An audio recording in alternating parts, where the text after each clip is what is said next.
জীবন চলার পথে কিছু মানুষ আপনার জীবনে হুটহাট চলে আসবে।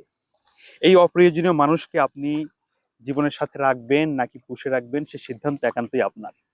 আমার পাশে মোস্তফা ভাই এবং সাথে আরো একজন সহযোগী ভাই ধানের মধ্যে যা আগাছা সেগুলো পরিষ্কার করছে।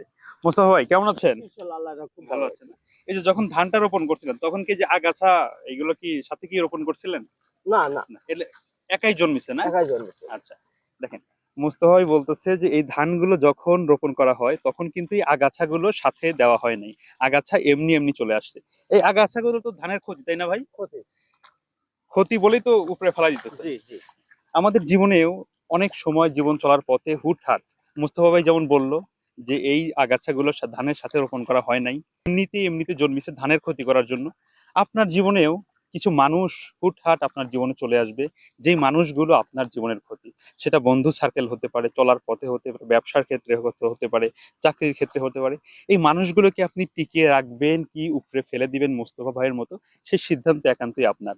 যদি উপরে না ফেলেন তাহলে তো ধান তো আর হবে না, না ভাই? জীবন চলবে না, এই যে, যদি এই মানুষগুলোকে মানুষের জীবনে চলবে না। মানুষের জীবনও চলবে না, যদি এই মানুষগুলোকে আপনি যদি একদম নিঃশেষ করে না দিতে পারেন ঠিক এই আগাছার মতো, আপনার জীবনটাও ঠিক এই ধানকে যেমন ক্ষতি করবে ঠিক আপনাকে ক্ষতি করবে। সেম ভাবে আপনাকেও ক্ষতি করবে।